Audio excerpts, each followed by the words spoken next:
U.S. military pressure on Venezuela continues to grow daily. Just 2 days ago, the Americans blew up another civilian boat, killing 3 people they accused of drug trafficking. President Donald Trump personally announced the strike on his Truth Social platform, stating the attack had occurred in international waters and claimed that the persons killed were confirmed narco-terrorists who had been transporting illegal narcotics headed to the U.S. According to him, these extremely violent drug trafficking cartels pose a threat to U.S. national security, foreign policy, and vital U.S. interests. Obviously, Trump was providing further justification of the continued military buildup against Venezuela as America continues its long-standing efforts to remove President Nicolas Maduro from power. To achieve this objective, the U.S. is acting as judge, juror, and executioner. As military pressure by the U.S. versus Venezuela escalates daily, President Nicolas Maduro of Venezuela has accused the Prime Minister of Trinidad and Tobago of going crazy. In a press conference on Monday, 15th November, Maduro said, "The Prime Minister of Trinidad and Tobago went crazy. She went crazy because she was threatening that she was going to authorize attacks from Trinidad and Tobago against Venezuela. That is like declaring war against Venezuela." Responding to Maduro's remarks, Trinidad's Prime Minister Persad-Bissessar told the media, "No, I am not concerned about their comments. The U.S. has never requested any access to our territory for any military action against Venezuela." But the Persad-Bissessar was being disingenuous. As a 2-time Prime Minister of her nation, she has to be aware that T&T already has agreements with the U.S. that would allow them to use her country as a base to attack Venezuela. Significantly, the most recent military and security agreements between the U.S. and Trinidad and Tobago were signed on December 10, 2024, involving renewal and amendments that strengthen their defense cooperation. According to Perplexity AI, key agreements include Status of Forces Agreement (SOFA), originally signed in 2007, renewed in 2013, extended in 2022, and amended again on December 10, 2024. This amended SOFA, effective January 1, 2025, allows for enhanced interoperability between the 2 countries' armed forces with no fixed expiration date unless renegotiated or terminated. It includes provisions that permit U.S. Department of Defense operations, personnel law immunities, access to local facilities, and, controversially, the potential to deploy U.S. troops in Trinidad and Tobago in the event of a conflict, such as one involving Venezuela, although any deployment would require Trinidadian government approval.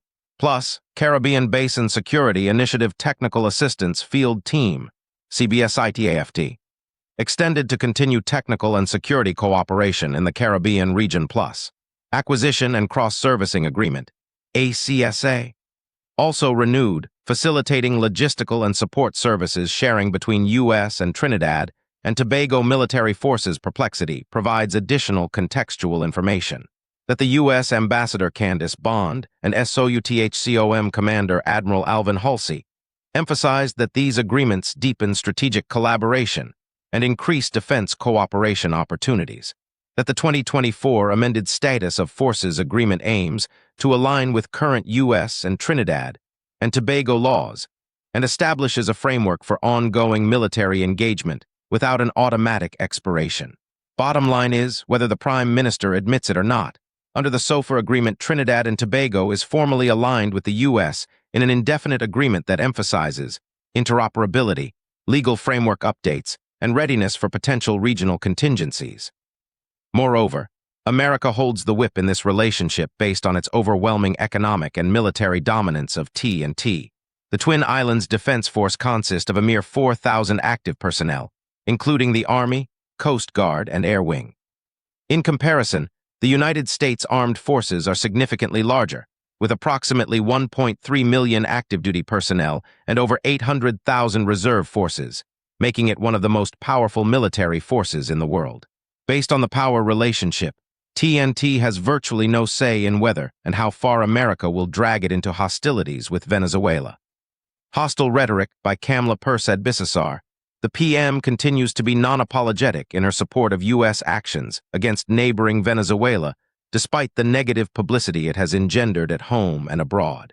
She was gung-ho in early September after the Americans blew up a speedboat in Trinidadian waters, killing 11 civilians, who they accused of being drug traffickers. Despite being a lawyer and presumably aware of the foundational legal principle of due process, not to mention basic knowledge of international law on the peaceful interdiction of unarmed civilians at sea, she approved of the law of the jungle, stating, "I have no sympathy for traffickers. The U.S. military should kill them all violently." Despite Maduro plainly stating that TNT is fast becoming a party to the conflict with Venezuela, Persad-Bissessar is acting as if this is of no consequence and poses no danger to her country. But some Trinidadians are already sounding the alarm bells. The local Sunday Express newspaper acknowledged that the Prime Minister was fully in support of the U.S. military buildup in Caribbean waters. Echoing the U.S. administration, she justified the militarization as part of a bid to address drug trafficking. Persad-Bissessar had also pledged access to TNT should an attack on Guyana be carried out by Venezuela, led by President Nicolas Maduro. The Express concluded that the government's welcoming of U.S. forces could indeed put Trinidad and Tobago in a difficult position, raising questions about civilian safety and regional stability. They went on to quote Dr. Anthony Gonzalez, international relations expert and retired director of the University of the West Indies, UWI, Institute of International Relations. In the event of war between the two, the Prime Minister's statement on having a U.S. military base here, Venezuela can come after us here. If they have missiles across the sea, they may fire them at the aim not sign Rai not sign can base here. That is what is implied.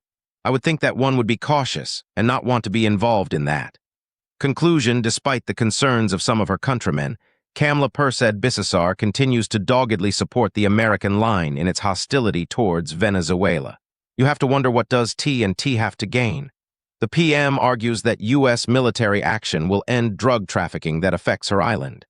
But it is an established fact that the major source of illegal drugs in the region is Colombia, not Venezuela. When the U.S. pulls out its navy from the waters around Venezuela, as it will inevitably do, regardless of the outcome of the current conflict, the drug traffickers will resume their business and Trinidad will be left to deal with the consequences.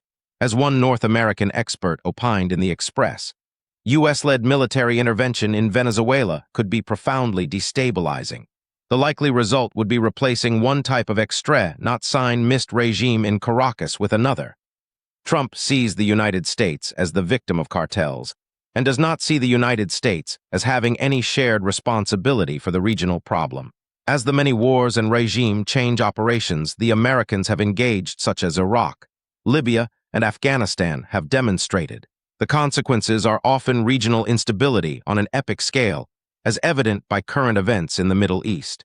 If America eventually launches military intervention in Venezuela, Maduro has already warned that the Venezuela will retaliate against.